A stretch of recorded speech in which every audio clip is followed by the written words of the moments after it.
dalkeenna aan difaacno gumaysi aynu diidno dalkeenna aan difaacno gumaysi aynu diidno dalkeenna aan difaacno gumaysi aynu diidno dhiigeenna waanu daadin dhimasha diidi mayno dhiigeenna waanu daadin dhimasha diidi mayno dhiigeenna waanu daadin dhimasha diidi mayno dalkeenna aan difaacno gumaysi aynu diidno dalkeenna aan difaacno gumaysi aynu diidno dalkeenna aan difaacno gumaysi aynu diidno soomaaliya ha noolaato soomaaliya ha midowdo bismi illaahi araxmaani araxiim taliyaha ciidanka lugta maxamed tahliil biixi xildhibaan cabdi shire saraakiisha askartan geesiyaasha qof walba magaca iyo maksabka uu ku joogo assalaamu calaykum waraxmatullaahi tacaala wabarakaatuh dhalinyaro maanta waxaannu u nimid marka hore inaannu idin dhahno waad ku mahadsantihiin sharaftii qaranka ood soo celiseen oo difaacdeen waa mahadsantihiin waxaannu u nimid inaannu idin nidhaahno hambalyo waxaannu u nimid inaan idinla qaybsanno oo aan soo ogaanno sida ay wax u yihiin waxaan anigu bishakhsiyaan u imid haddii dagaalkii 64 uu dhaafay ee aan daba koostay 77 maanta inaan ka qayb noqdo taariikhda qormaysa berrina ilmahaygu ku faanaan baan idinkugu imid waxaan rabaa inaan idiin sheego dhallinyarada halkan joogtay maxamed cabdullaahi farmaajo madaxweyne maxamed cabdullaahi farmaajo guddoomiyaha baarlamaanka golaha shacabka iyo wasiiradu sharaftiinay ku joogaan difaaca aad difaacdeen bay ku joogaan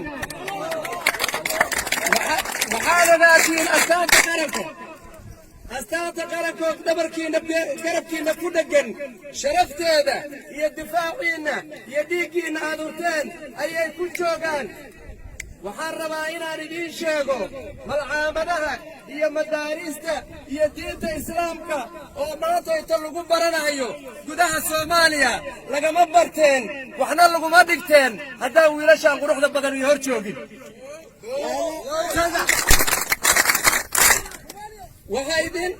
waxaa idiin socda ajar waxaad hesheen magac waxaad yeelateen sharaf waxaad noqoteen astaan qof walba uu ku faana ayaad noqoteen waxaad soo celiseen sharaftii 21aad iyo 26aad iyo sharaftii xoog ciidamada qalabka sida Soomaaliya soo celiseen fajazaakumullahu khayr waxaad ogaatiin haddii shalay sayid cabdillah xasan iyo dadkii hore aabayaashiinii sharafta badnaa ay ka difaaceen dalka gumaystaha ee markii maxamed uu sayid cabdillah xasan ka soo noqday suudaan waxaad ogaatiin markii uu berbere ka soo degay ayuu wuxuu arkay dhalinyaro yaroo Soomaali oo nin baadari u wato dhalinyaradaanu maxay ahayd ninkaasaa gaalaysiinayaa la yidhi ilmihii buu u yeedhay maandhooyow magac yihiin ma shalay mise maantay shalay waxaana la yidhaahdaa maxamed baan ahayn maanta magaciin maanta waxaana la yidhaahdaa john sayid cabdillah xasan tusbax buu inta qaatoo gaalkii ku dhiftuu yidhi ilaahu maanta intaasaa jihaadka ka joogaa kiniisadii la rabay in laga furo Soomaaliya oo berbero weliba ay meel ahayda Uganda laga furay waxay ku taallaa magaalada la yidhaahdo Tororo waxaana ku soo arkay indhahayga waxaana la yidhaahdaa the Horn of Africa mission waxa weeye missionary waxa weeye hay-addii kiristaanaynta ee Soomaaliya waxayna ku taallaa hadda Uganda soo guul ma ahayn soo sharaf uu soo gaaray ma ahayn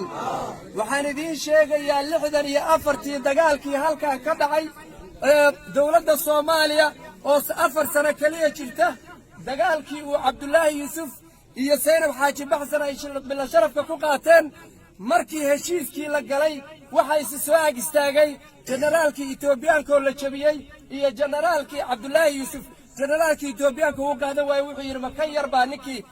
aniga wax weyn nafta ii keenay guushii shalay haddii intaasoo halgara la soo marin Soomaaliya 100% muslim ma noqon lahayd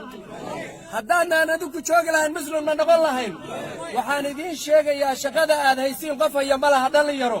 waxaan idiin sheegayaa Soomaaliya maantay marka maxaa dagaalkan u socdaa dagaalkii 3 Maarch 25 Maarch muxuu u dhacay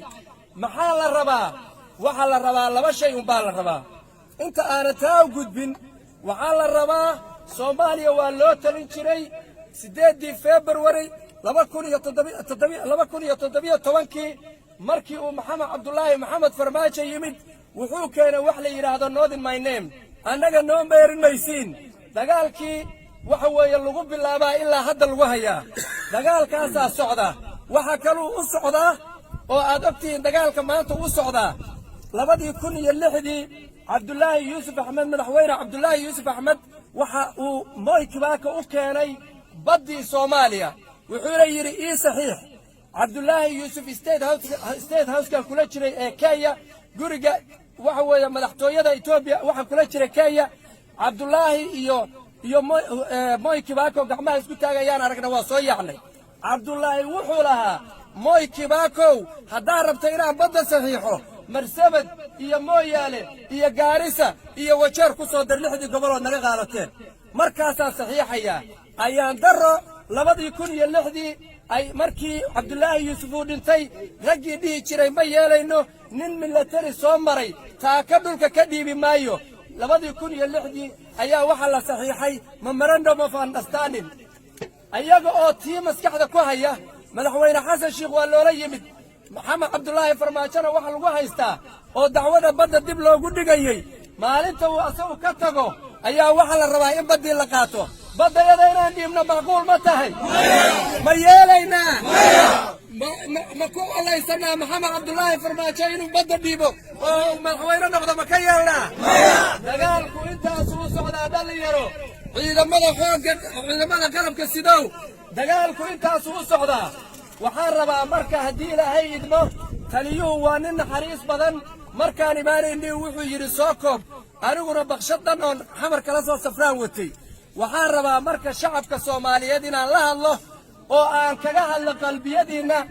hees aan 2015 qoray oo walaalkay caafimaad Allah siiyo joogle iyo Xuseen Shire the legend of the legends fada abwaaniin ay qaadayaan ayaa waxaan rabaa miraheeda inaan idiin sheego heestaas waxay la hadlaysaa 8 heesood oo ciidanka qalabka sida booliiska iyo nabad sugidda cid walba u sameeyay ayay ka mid tahay heestan waxay la hadlaysaa oo ay ku hadlaysaa waxa weeye waxay ka hadlaysaa waxa uu yahay askarigu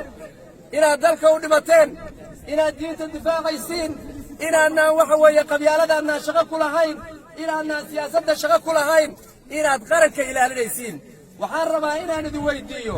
Soomaaliya meeshay ka soo kaban weyday ma taqaaniin Soomaaliya waxay ka soo kaban weyday 91 Umar Arta Qaalib markuu yiri ciidamada